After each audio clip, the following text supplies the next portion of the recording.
We all know how much of a jerk Stan Smith is. I mean, the guy's a CIA agent with a penchant for paranoia and a love for all things conservative. But have you ever wondered who is more likely to raise a miniature version of themselves? Him or Peter Griffin? Well, we are about to find out in this video. Stan Smith, the lovable but buffoonish CIA agent from American Dad, has had his fair share of jerk moments.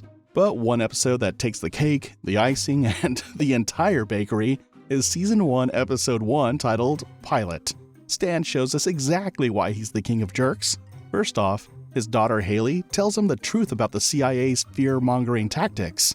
You'd think a reasonable person would appreciate the truth, but not Stan. Oh no, he gets angry. Because, the truth hurts. Especially when it's about the organization you work for. Dad, it's great that you and your CIA buddies have created a fun little system to keep the masses paralyzed in fear. But what's even more hilarious is Stan's reasoning. He starts ranting about how if terrorists take over the country, they'll make women shave their armpits. Yes, that's the first thing on the terrorist agenda. Armpit hair removal. I mean, who cares about world domination when you can dictate personal grooming habits? You like shaving your armpits, Haley? Huh? Because if the terrorists take over this country, that's the first thing to go. And then, in a fit of rage, Stan shoots a toaster. Of course, that's exactly what you do when you're angry. You destroy kitchen appliances. I'm pretty sure that's in the Jerk Handbook, right after the chapter on how not to be a good husband and father? It's just toast, Dad. This time it was toast, Haley. This time. But wait, it gets better. Stan also decides to offer his son Steve some advice on how to get girls. Stan is an expert on relationships and women. I guess no one needs actual human emotions and empathy when you can just be a jerk. Stan tells Steve to brag about his non-existent high school conquests, because that's exactly what women want. A guy who's full of himself and has no actual feelings. And of course, Stan's reasoning is that Steve is a Smith, and therefore, he can get any girl he wants. Maybe being a Smith is like having a magic charm that makes women swoon. Hey, Francine, tell Steve how many girls I dated in high school. I didn't meet you till college. No, but I've told you. Steve, I sure hope she says yes. Don't worry, she won't turn you down. You're a Smith, and a Smith always gets his girl. I mean, seriously, who does that? Who shoots a toaster and then gives terrible advice to their son? All right, Stan Smith does. Why not? It's not like he has any shred of decency or empathy. See, if you're looking for a role model on how to be a terrible human being, look no further than Stan Smith. He's like a guidebook on how to ruin relationships, destroy kitchen appliances, and give terrible advice. So go ahead and take notes. I'm sure you won't regret it. In one corner, we have Stan Smith, and in the other corner, we have Peter Griffin. Both of these lovable losers have proven time and again that they're capable of some truly jerk-like behavior. Peter is an absolute idiot. Of that, there is no doubt. It's almost impossible to know where to begin because the man has done so many utterly stupid things. In the episode titled The Man with Two Brains, Peter takes his jerk game to new heights. After watching an episode of Jackass with his friends Cleveland, Quagmire, and Joe, Peter becomes inspired to perform some death-defying stunts of his own. What could possibly go wrong? We now return to Jackass. Hey, you know what? We should try some of that stuff. Here, at home. We then see Peter sitting in a shopping cart on the roof of his house, with Quagmire and Cleveland holding him in place. I saw something on TV that I want to imitate. What are you boys doing up there? Get off the roof! Peter introduces the stunt to the camera, and then Quagmire and Cleveland let go of the shopping cart. Not unexpectedly, Peter slams into the ground below and stands up to find that his neck and spine are completely mangled. I'm Peter Griffin, and this is Shopping Cart, Roof Shopping Cart. Guys. It's your spine, dude. It got yanked up a bunch of notches. Now, you might be thinking, but Stan Smith has done some pretty jerk-like things too. And you're right. But in Peter, he has found a worthy competitor. I mean, who else would willingly launch themselves off a roof in a shopping cart just to prove a point? This is a guy who has tried to fly by attaching himself to a bunch of balloons, who has attempted to break the world record for the most hamburgers eaten in one sitting, and who has even tried to become a pirate. Pirate? Like, really? Again, we gather to mourn the death of Stan Smith's sanity. It's a tragedy, really. Stan's brain was a beautiful thing, full of crazy schemes and harebrained ideas. But in the episode Roots, Stan's behavior takes a turn for the worse. So the Smith family forgets to celebrate Father's Day, and Stan is devastated. I mean, how could they forget the most important day of the year? The day that's all about him. They offer to make it up to him with a do-over of the day. Happy Father's Day! But being the generous jerk that he is, Stan decides to give his family a second chance. He dictates exactly what each of them should give him to make up for their mistake. Because, it's all about him and his feelings. For my meal, I would like a Thanksgiving dinner. For my entertainment, anything. Yes! For my present, a homemade birdhouse. Thinking about becoming a bird guy. And of course, Stan enjoys the day immensely. He's like a kid in a candy store, except instead of candy, it's all about him and his ego. But then Roger tries to burst Stan's bubble by telling him that the family only threw him a B- celebration on a random Tuesday. Yeah, it was a nice day. Guess the family proved they really do care. Are you kidding me? They forgot Father's Day, and they covered for it with a B- celebration on a Tuesday? And being the jerk that he is, he decides to erase their minds and make them do it all over again. One day of worshiping him just isn't enough. He needs multiple days of devotion to satisfy his ego. Why is everyone acting like it's yesterday? Because I erased their memories so they could relive the previous day, giving them another shot at a decent Father's Day. I mean, seriously, who does that? Who erases their family's minds and makes them repeat a day just to feed their own ego? Oh, right. Stan Smith does. Nope, their minds have been whipped clean. And let's not forget the fact that Stan is completely oblivious to his own jerkiness. He thinks he's being reasonable and justified in his demands. But really, he's just being a giant baby who needs constant attention and affirmation. It's like, Stan, dude, get over yourself. You're not the center of the universe. But hey, at least he's consistent, right? Hey, if you want to learn how to ruin relationships, annihilate your family's sanity, and become a master narcissist, then Stan Smith is your guy. Just follow his lead and you'll be well on your way to becoming the most insufferable person in the room. Congratulations in advance. Regardless of Stan's jerkiness, Peter Griffin still holds his own. What's more lovable than a guy who's constantly making a fool of himself while taking pride in it? The episode The Tan Aquatic with Steve Zissou is a masterclass in Peter's signature blend of stupidity, recklessness, and just plain jerkiness. It starts when Chris gets pushed over by Kyle, the new kid on the block who's taking Chris's paper route. Here's your paper. What are you doing here? Beat it, nerd. No, this new kid named Kyle keeps stealing all my customers. Look, Griffin got his ass kicked! Peter, being the calm and rational person he is, just kidding, he's not, beats up Kyle and goes into hiding. But then something unexpected happens. When Lois finds out what Peter did, she forces him to apologize and bond with Kyle. They even play together with Legos. During the Lego scene, Peter asks Kyle if his creation looks like a spaceship, admitting that he's never been good at building things. And that's when it flashes back to one of the most epic moments of Peter's jerkiness. It turns out that Peter once tried to build a handmade electric razor. It's not like there's no electric razors on the market that actually work. Peter's creation is an ordinary desk fan with razor blades attached to it. He claims it'll save him time in his morning routine. Hey, this look like a spaceship to you? Sorta. Huh. Well, I never was very good at building things. Like that time I built that handmade electric razor. By gluing many razor blades to this ordinary desk fan, I'll save time in my morning routine. And then he stupidly proceeds to use it. The result is a bloodbath, with Peter injuring himself badly and splattering blood all over the bathroom window. Stan Smith may be a jerk, but at least he's not stupid enough to build a handmade electric razor that's just a desk fan with razor blades attached to it. In the episode 1600 Candles, Stan proves once again that he's the ultimate jerk. I mean, what's personal growth or emotional intelligence when you can just be a master manipulator? So Francine, Stan's wife, is trying to arrange a nice dinner for the family to reconnect. How sweet. But of course, Stan being Stan, he comes home and immediately drives off again. See? Priorities. And what's more important than quality time with the family? Well, anything really. Who needs human connection when you have whatever it is Stan does? Everyone ran off last week before I could explain the point of Sunday night dinner, which is to reconnect as a family. And when your father gets home, we'll do just that. But then, Stan has a brilliant idea. Hey, let's have a family vacation. You know, that's exactly what this dysfunctional family needs. More quality time together. And by quality time, I mean artificially induced coma-like state.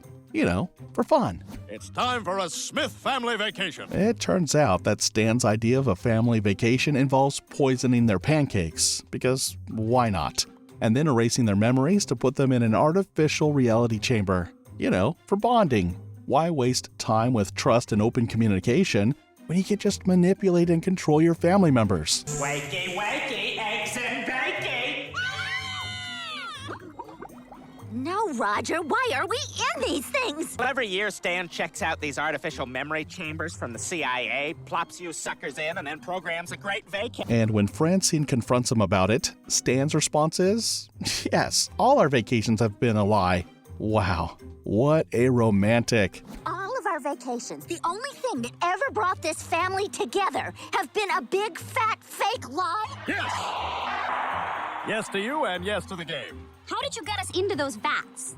Well, remember how every year I cook our annual pre-vacation pancakes? Throughout the episode, Stan's jerkiness knows no bounds. He's more interested in watching TV and playing games than in actual family bonding. And his plan to poison and manipulate his family is just the cherry on the top of this jerk sundae. Seriously, who does that? Who poisons their family's pancakes and then pretends like everything is normal? What am I thinking? Stan Smith does. It's not like he has any shred of decency or empathy. And the best part is, he gets away with it. Well, sort of. His family does eventually find out, but by that point, they're already trapped in the artificial reality chamber. So it's not like they can do too much about it. Then I gingerly carry your bodies downstairs, strip you down, put you in the goo, and program the greatest family vacation ever. Yeah, Stan is a jerk, but in the episode Mr. Griffin Goes to Washington, no one beats Peter Griffin to jerkiness. Yeah, not even Stan. So Peter becomes the president of the El Dorado Cigarettes Company. Yeah, he's clearly qualified for the job. When he enters his office for the first time, he's like a kid in a candy store, except instead of candy, it's office supplies. Yeah, I did. And they made me president. Of the whole company? All right, yeah. Here's your new digs. Now get to work, sport. We're counting on you. He starts fiddling with the objects on his desk, putting 3 pencils into the electric pencil sharpener until they're tiny. Maybe that's exactly what you do when you're the president of a company. Next, he moves to twiddling his thumbs out of boredom, because being the president is clearly a very boring job. Wow, my own office. Well, I guess I better get busy. But the piece de resistance is when he puts his finger into the pencil sharpener and lets out a big cry of pain. Perfect way to cope when you're bored at work. And then, things take a turn for the worse. Or better, depending on how you look at it. Peter inexplicably outdoes his silliness, and the scene cuts away from the office. But not before Peter lets out an even bigger cry of pain, suggesting that he's put his penis into the pencil sharpener.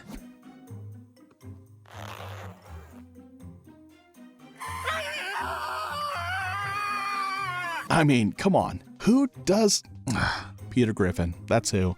Stan may be a jerk, but at least he's not stupid enough to put his penis into a pencil sharpener. Just don't try this at home. In the episode Country Club, Stan and Francine plan to have a lovely evening together. Just the two of them. But Stan has other plans. He'd rather ditch his wife and go play with his friends.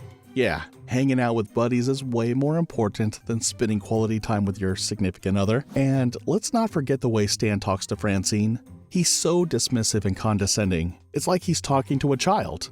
Oh, honey, I'll just go play golf with the guys and you can just stay home and, I don't know, twiddle your thumbs or something. Yeah, because that's exactly what Francine wants to do with her evening. But Stan doesn't care. He's too busy having the time of his life with his friends. And when he finally returns home, he has the nerve to say that he's glad he got out of the house because sitting at home with Francine would have been boring. Boring! Can you believe it? I am so glad I came out tonight. Better than sitting at home with a wife bored out of my... Who says that about their spouse? Oh, I'm so glad I ditched my wife to go play golf because she's so boring. What a jerk. Stan Smith, you are a jerk. And let's not forget the fact that Francine lets him get away with this behavior. I mean, come on, Francine. You deserve better than a husband who treats you like dirt. Stan Smith is just a jerk, like a big one. He's got a black belt in being selfish. If he isn't being plain stupid, Peter is being a mean, clueless jerk. In this next episode, Peter Griffin, the lovable but hapless patriarch of the Griffin family, just has to be inducted into the jerk industry again. Yeah, because what's more lovable than a guy who's constantly making a fool of himself? So, let's get into Season 8, Episode 8 of Family Guy, titled Doggone. Like, what could be more hilarious than watching Peter Griffin make a total fool of himself, right? So, the episode starts with Peter being his usual stubborn self when Consuela refuses to quit her job. Lois comments that Consuela is more stubborn than Peter. You don't understand. You're fired. No, I keep job. Here's $40 if you leave right now. No, I stay. God, she's more stubborn than you are. Peter, determined to prove Lois wrong, decides to show off his stubbornness by playing on a swing. Stewie, wanting to have a turn on the swing, repeatedly asks Peter if he can have a go, but Peter refuses. Daddy, I want a turn on the swing set. No. But you've gone for 2 turns. Get lost. It looks like fun and I want to do it. No, I'm doing it. I'm going to do a big jump off. Because, sharing is caring. Well, not for Peter Griffin. Peter's stubbornness knows no bounds, and he'd rather slam his face into the ground than give up the swing. And that's exactly what happens. Peter does a big jump off the swing, forgetting to land on his feet, and face plants into the ground. I mean, who would have thought Peter was this good at basic physics? And then he has the nerve to ask Stewie to get Lois like he's some kind of injured puppy or something. Ah! Get Mom! Mom! Mom! Mom! This episode is just another example of Peter Griffin's stubbornness. Who else would refuse to share a swing with their own son? Who else would rather hurt themselves than give up something they want? Peter, that's who. Warning, Stan Smith's jerk life is contagious. Prolonged exposure may cause eye-rolling, face-palming, and spontaneous combustion of your sanity. In the American Dad episode titled Home a Drone, Stan proves that he's the master of poor decision-making. So, Stan decides to leave Steve alone in the house because, what could possibly go wrong? I mean, it's not like Steve is a teenager with a penchant for getting into trouble or anything. But of course, Stan's reasoning is impeccable. He tells Francine that Steve has never given him a reason not to trust him. Yeah, because that's exactly how parenting works. You just leave your kid alone and hope for the best. There he is, the man of the house. All set for your first weekend home alone? You really think he's ready, Stan? Of course he is. He's never given us any reason not to trust him. And, predictably, Steve takes advantage of the situation. His friends come over. They proceed to trash the house, including Stan's precious study. But the best part is when Stan comes back home and finds out what's happened. He's shocked that Steve could betray his trust like this. I mean, what did he expect? That Steve would just sit around playing video games while he was away? I can't believe I trusted you! No! And if that wasn't enough, Stan also gets kicked out of the plane in the episode. Of course, you can just get off a moving aircraft anytime you want, and then go back in again. I'm going to the newsstand. In the terminal? Stan, they won't let you. Once you get off, you can't get back on. Can't I? You're talking to the guy who got off and back on prescription painkillers 4 times. I got off and they wouldn't let me back on. But subconsciously, I think I just wanted to come home and get these painkillers. Stan's got a proven track record of making a general mess of things. So go ahead and take notes, but don't say I didn't warn you. You must have concluded that there is no bigger jerk than Stan Smith in American Dad. Did you suddenly forget about our family guy, Peter Griffin? Let's consider his actions in the episode titled Halloween on Spooner Street. This episode is a masterclass in Peter's signature blend of recklessness and just plain immaturity. It starts with Peter's reflection because, apparently, it doesn't really get much sillier than not being able to recognize yourself in a mirror. That's right, folks. Peter Griffin has managed to confuse himself with a stranger multiple times. Oh my God, Brian, what happened? Who did this to you? Did you do this, you son of a bitch? In this particular episode, we see Brian the family dog attacking his own reflection, and Peter follows suit. Because why not? It's not like he has anything better to do, like, say, using his brain. Peter walks past Brian's unconscious body and wonders who the perpetrator is. Seeing his own reflection, he asks if it's responsible, and then proceeds to attack it, knocking himself out in the process. Yes, that should be what you do when you see a stranger in a mirror. Or not. Other instances of Peter's stupidity include, well, where do we even begin? There's the time he tried to build a handmade electric razor. Spoiler alert, it didn't end well. Or the time he launched himself off a roof in a shopping cart, because why not? The list just goes on and on, folks. But what really takes the cake is Peter's inability to learn from his mistakes. I mean, you'd think that after a few hundred episodes of getting knocked out, blown up, or just plain embarrassed, Peter would start to get the hint. Nope. He just keeps on trucking like a one-man stupidity machine. And honestly, it's kind of impressive. I mean, who else can make a career out of being this dumb? It's like Peter's stupidity is a renewable resource or something. And let's not forget the poor, long-suffering Lois, who's stuck with this lovable lummox for a husband. Can you imagine having to deal with Peter's antics on a daily basis? It's a wonder she hasn't lost her mind yet. But despite all the chaos Peter causes, Lois still manages to keep a sense of humor about it. Maybe that's the secret to their marriage. Just laugh, laugh, laugh, and try not to think about the fact that you're married to a human version of a crash test dummy. We're starting to think that Peter Griffin's stupidity is not just a trait, but maybe a superpower. I mean, who else can make you laugh, cry, and facepalm all at the same time? So, which other examples of Peter Griffin's stupidity do you think deserves a place on this list? Do you think Stan Smith from American Dad can even compare to Peter's level of stupidity? Let us know in the comments who you think the bigger jerk is, and feel free to share your own favorite moments from either of the two. We can't wait to hear them. And to Peter Griffin, we say, keep on keeping on, Pete. You're a shining star of stupidity, and we can't get enough of you.